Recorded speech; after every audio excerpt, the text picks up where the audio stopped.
Hey, what's up, Doc? It's cold out. It's damn cold out. We've been in here for like 15 minutes waiting for the car to heat up. The thing is, every time we're like, fuck, it's cold. God, it's with the wind chill today, it's like 1 degree in Springfield. But we say it's cold, and then like the third comments could be like, motherfucker, I live in Wisconsin. Yeah, it's fucking cold as shit out here, but it's not as cold as it was when I was in Chicago a few weeks ago. Oh. So we went to go see a Monster Calls. Yes, we did. We have different opinions on it. Pretty much. I mean, sort of. Man, do you want to go first? Sure. I thought it was actually an incredible movie. It's a fucking stone cold bummer. I joked on the way out, I'm like, that's like the third grief movie I've seen in a row. No, it's a stone cold bummer. But I think it was beautifully told. I thought it was really well acted. I thought it's got a couple animation bits in it that I thought were breathtaking. Those were great. And like for a movie that centers on a child actor that are generally speaking unreliable as shit. Like this kid was honestly great. Like especially like he was. And on the scale of child actors, I mean, he was dealing with some pretty heavy shit for a child actor. But I thought he did a great job. I will admit, like, I have no familiarity with the source material. Neither do I. At all. And I know it's a book of some kind. And I'm sure there are people that are watching this that are fans of it or grew up with it or whatever. I have no idea. I spent half the movie sitting there thinking, besides it being a great movie and being honestly enthralled, but I kept having moments I was like, so this kid's mom has cancer, she's gonna die, and then he and his tree friend are gonna go to fucking space and find a talking raccoon. Yeah, I was thinking that a lot in the movie too. just I want one like thing at the end of credits. I just want him to go, I am Groot. Well, given that the monster, they gave him an ass in this movie, I was waiting for him to shit Lincoln Logs at some point. Come on, movie, be 5 years old for just a second. They did give him an ass, but it's one of those things, like, I understand, like, the animator's urge to do that, because when you're building musculature for something, like, those ass muscles are pretty dependent on how you walk. So when you're trying to make a human figure and you're adding musculature of any kind, it's hard to not do that. Sure. But it was like, but just give he's got an ass. Just give him a dick while you're at it. I mean, he might. There were a lot of vines hanging off of him. There really was. This is a movie that I can't say I was a huge fan of. And I know I've seen what the reviews are like for it. I haven't read any reviews, but I know the general consensus is fairly positive. I know I'll probably be in a small boat on this one, but that doesn't mean I think that this movie is bad. That doesn't even mean that I don't understand why it's getting good reviews. I get it. It's a good-looking movie. The acting is, for the most part, fine. The animation sequences are... They're like you said. They're breathtaking. They're the highlight of the movie, honestly. They really are. Yeah. But it's a movie that I've seen this kind of movie before many times. Like you have it's a movie about a kid who's going through some shit. His mom is on her deathbed. He's got issues with his grandmother. He's getting bullied at school. So throughout all of this, there's a fantastical creature that's summoned and is helping him out through the whole thing as like this grieving process. I've seen this before, and we've all seen it before. No, we have. We have, and I could say that about plenty of movies that I've highly recommended on the site, that I've seen this kind of movie before. But sometimes I don't care, or maybe it's the kind of movie I like a lot, so I'm still invested in it anyway. In this case, I was spending a lot of this movie thinking, like, I'd kind of rather be watching Pan's Labyrinth than this, or Never-Ending Story, or hell, even in terms of a kid and a giant beast, even like the Iron Giant or something like that. Like there's a lot of things I would rather be watching than this movie, because this movie really wasn't doing much for me to set itself aside from other movies I've seen that are like it. It was just kind of, yeah, this is one of those types of movies. And it never went beyond that for me. It's not a bad film. Another thing about the movie that I was having a hard time with through the whole thing was the kid was good. The performance is absolutely solid. He's an interesting looking kid in that when he grows up, he'll probably have a solid character actor career behind him. Yeah. He looks like a 10-year-old John Hurt. He really does. Like, you just like a 10-year-old kid with just those fucking cheekbones. It was like, do those hurt? Like, what the fuck, man? Yeah. And I'm wondering if part of that was makeup at all, because I know they were trying to make him look really tired. And Felicity Jones is great in this movie. Yeah. Better in this than in Rogue One. She had more of a character. Yeah, exactly. That's exactly 100% it. Sigourney Weaver was fantastic. That took some getting used to. The British accent. Yeah. Like, I'll admit, the first couple scenes, I was just like, why couldn't they have gotten someone British? I was thinking that too. Look, I'm not an expert here. I don't know if she's doing a good accent. It didn't seem like a bad accent, but you're so used to Sigourney Weaver. Exactly. Like for your entire life, not doing accents. And so because of that, I don't know if this is the case, but because of that, I don't know if she's cast in this movie because the filmmakers are just huge fans of hers. Do you know what I mean? Yeah. Where it's like you've got a group of filmmakers, you're like, we want to do a movie. Who do we love? Oh, we love Sigourney Weaver. Let's put her in this, even though it's kind of miscast, honestly. I don't think it was miscast. It took some use. Took me a minute to get used to the accent. But other than that, like, she was age appropriate. Well, okay, she's age appropriate, but if you have to get used to this performance on screen, then it's kind of miscast. But that's the thing too. It's one of those things that's more our perceptions of as people that watch a shit ton of movies with Sigourney Weaver in it. Yeah, but you could be somebody who hasn't seen a shit ton of movies and you know who Sigourney Weaver is. Yeah, but I still think she did I'm not saying she did bad. I'm not. By the end of the movie, I didn't even think about it. I just no, because there's some heavy shit going on at the end of this movie, and she nails the emotional part. No, she does. She absolutely does. But the fact that you kind of have to get used to that to the point to where it's something that's taking you out of the movie. It didn't.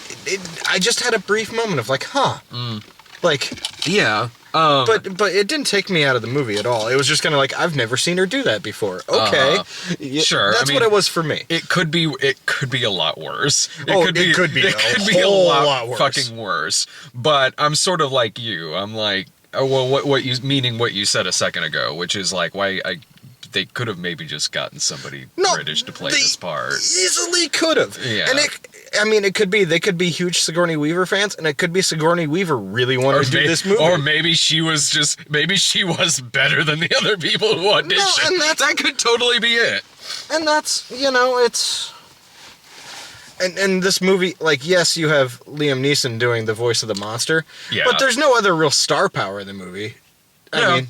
Like, I really like that. Who's the actor who plays the dad? I don't know, but he was great. He's great, and he's an actor who I've seen him in other shit. He's in other shit, and he's one of those guys who it's like, I want this guy to really take off, but he unfortunately kind of. This movie aside, because this movie is getting great reviews. Like, he's in Ben-Hur, the new one, where it's like, man, dude, like, man, I want you to end up in something that really puts you out there. It's kind of like how I felt about like Joel Edgerton for a while. I was like, come on, motherfucker, make a good one. Or Barry Pepper. Yes. Yeah, like, exactly. Oh, God damn it, Barry Pepper, I love you. Why are your best performances the first 4 movies and then a bunch of TV shit? Like, why can't you make another good movie? Yeah, dude, totally. Exactly.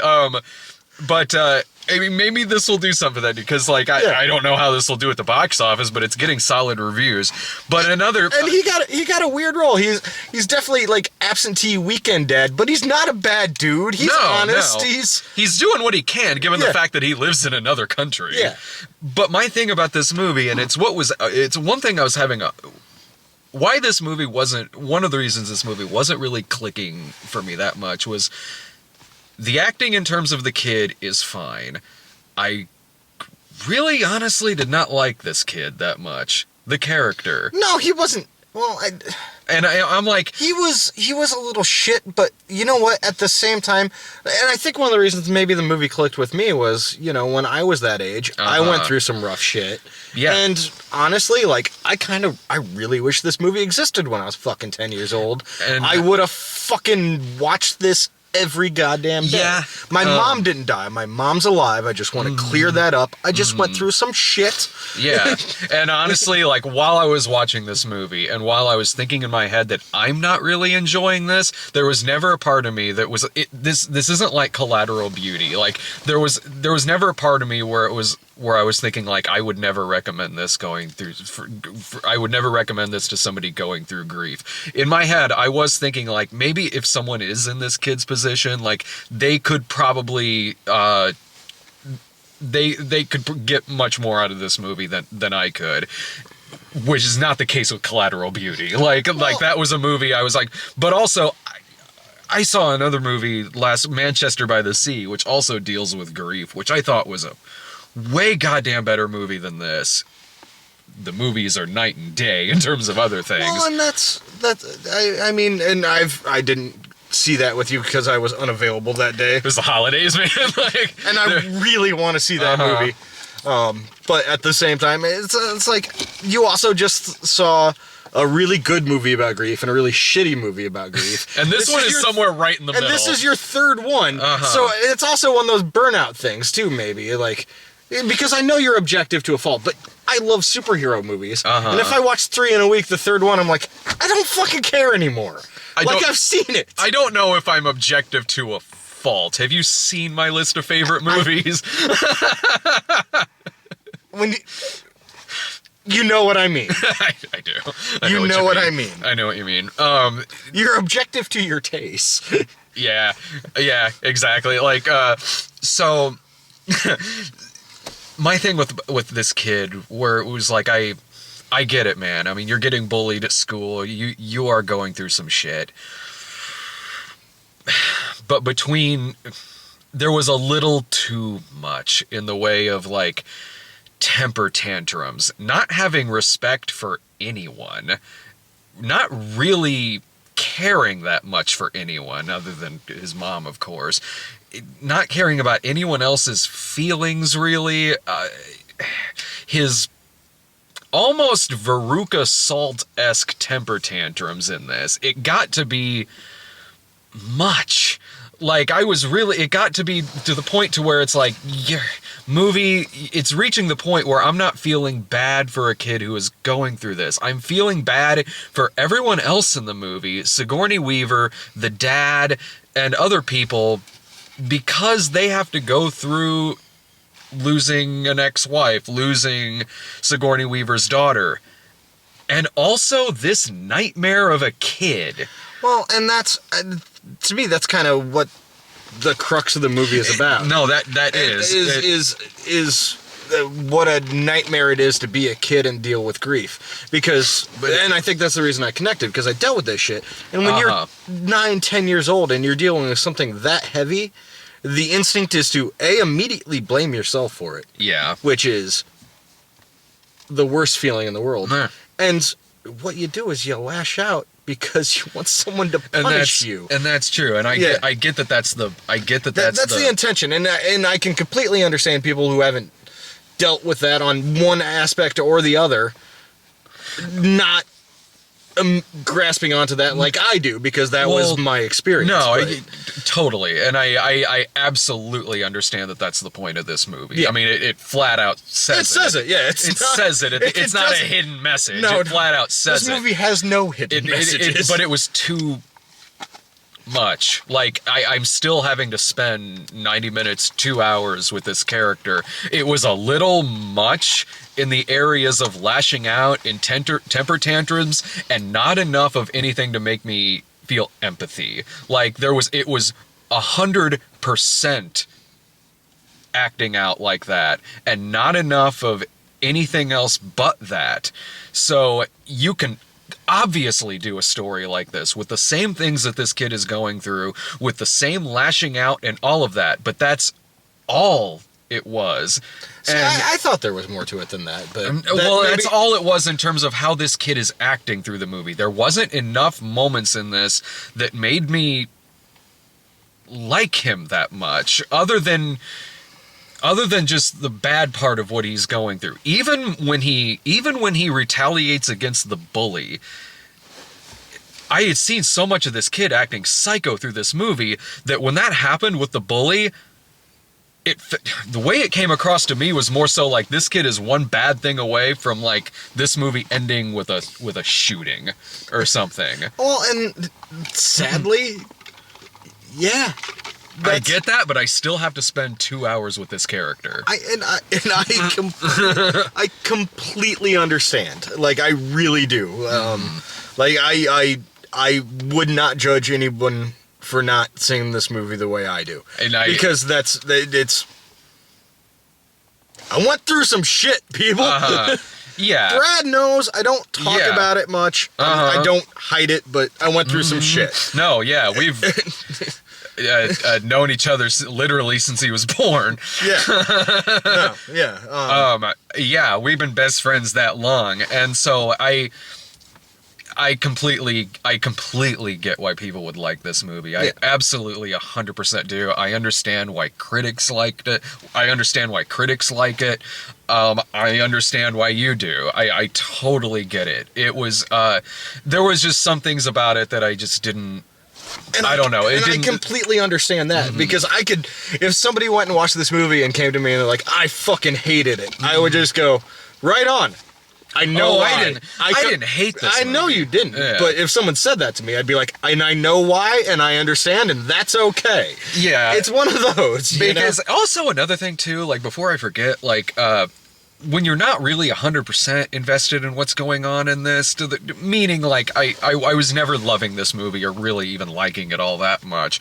The monster, when he shows up, he tells you everything that's going to happen in the movie. Yeah. He comes out and says, I'm going to give you these stories. You're going to have this moment at the end. He tells you it's like, I understand a movie like this it isn't supposed to have twists in it necessarily, based on a kid's book. Yeah, like it's not really supposed to be an unpredictable film, but it is a very predictable film. Oh yeah, because the character comes out and tells you everything that's about to happen, and when you're not 100% really on board with this movie, you are.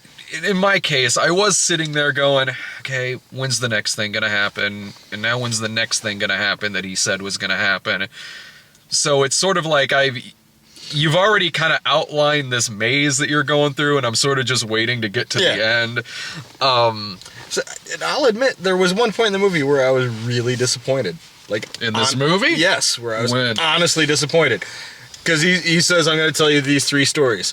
And I didn't expect it. So the first story he's telling him, and that animation starts, and I was just gobsmacked by it. Well, that was great. And then the second one. And then he gets to the third story, and there's no fucking animation, and I was like, God damn it! Dude, dude, seriously, I thought I missed something. Like I did too. I thought, like, because I had to go to the bathroom a couple of times, so I was like, I was only in there for like 10 seconds. No, yeah, his third story was just very brief, and that's when he beats the shit out of the kid. It's just like, but I wanted like another beautiful animated sequence. Something had to get cut from the budget. Yeah. Or that's the way it is in the book, and I've never read it, man. Well, and that's kind of the problem sometimes of going into like an adaptation, and it could be a very loose adaptation for all I fucking know, but with no knowledge of, the thing. Right. Do you highly recommend this movie? I highly recommend it. I thought it was an amazing movie, but at the same time, it's one of those things that like, it is a stone cold bummer. Like, don't go see this to have fun. Sure. Like, this is a stone cold bummer, and if I think this is one of those movies that's gonna have a following for a long time. So yeah. I don't think it's going anywhere. It's not gonna be in the theaters very long. Who knows? Yeah. I don't know. But it's one of those things that, like, if it sounds like something that you'd enjoy or it would do you some good or could be cathartic for someone you know, then absolutely go see it. But I took more to Manchester by the Sea than this film, even in terms of its characters and its writing and everything. Who's a fucking treasure. Oh yeah, and both movies have a character that's going through a loss of a family member. In that movie, it's the kid's dad, and in this movie, it's the kid's mom. And I thought Manchester by the Sea did that a lot better and a lot more three-dimensional than this film. Well, how old is the kid in Manchester by the Sea? That's another thing too. He's like, an older. He's like 17. Yeah, that's a fully formed person. Yeah, you know. And honestly, and tonally, they're both wildly different movies. It's just there. I mean, look, whether you choose this or Manchester by the Sea, you're getting off way better than fucking Collateral Beauty. Gee, fucking Christ. So in terms of me, of my own, of how I feel about this movie, my own tastes, whatever, I would put this for me, like, I would put this as a rental, but like you said, like, if you're really taking to what you've seen of this movie, to the plot, and you think you could really identify with this film and the themes and everything that's going on in it, you'll get a lot more out of this movie than I necessarily would. For the everyday viewer, I would say, this is a rental. Like, this isn't a necessary theater experience. Although I would like to see this movie make money, because I don't even know who directed this movie, but I thought it was so beautifully directed. I'd like to see that person make more movies. It is. It's a good-looking movie. It's a really good-looking film. So I would personally put it at a rental, but, like, I wouldn't begrudge somebody who wants to go see it in theaters necessarily. That's just more so my take from it. I mean, look, it's gonna be better than Underworld Blood Wars. Watch that be like the best movie of the fucking year. Watch that movie also be about grief. She loses her fucking werewolf boyfriend or what the fuck ever. I don't know. I think he was gone after the second movie. He dies. I think he died at the beginning of the fourth one, and it wasn't Scott Speedman. They had to get a stand-in or some shit. I just, like, Sarah and I just moved, and, like, so while I'm packing shit, she was watching movies holding the baby, because that is a full-time fucking position. And she watched Underworld. And I was like, I forgot this movie is really dumb, but kind of fun. I barely remember the first. I remember all of those movies going in one ear and out the other. Oh, no, that's exactly what it is. I couldn't even tell you the plot of it, and we just watched most of it a few days ago. The first one? Yeah. Well, yeah, I'm sure the first one probably holds up better than... I don't know if it holds up, but I'm sure it's better, easier to sit through than the sequels. Yeah. Although, wait, I do remember kind of getting some, like, fun enjoyment out of the prequel movie, The Rise of the Lycans, the one with a lot of Michael Sheen in it. Yes, I'm sure. Well, Michael Sheen's fantastic. Yeah. He's claiming he's retiring from acting. No, he said... Sad. No, he clarified that. Like, and so did commenters, too, when we brought that up. No, he is, like, kind of gonna be a little more politically active, but he's still gonna act. Okay, thank God. Yeah, right, dude. The world needs Michael Sheen. It really does. Because every time he's on screen, it's just like, all right, guys, get ready. He's fucking batting for the fences. All right, well, I got it before the battery runs out. I got to head in and see Hidden Figures. I'm going the fuck He's home. going home. See ya. Bye, guys.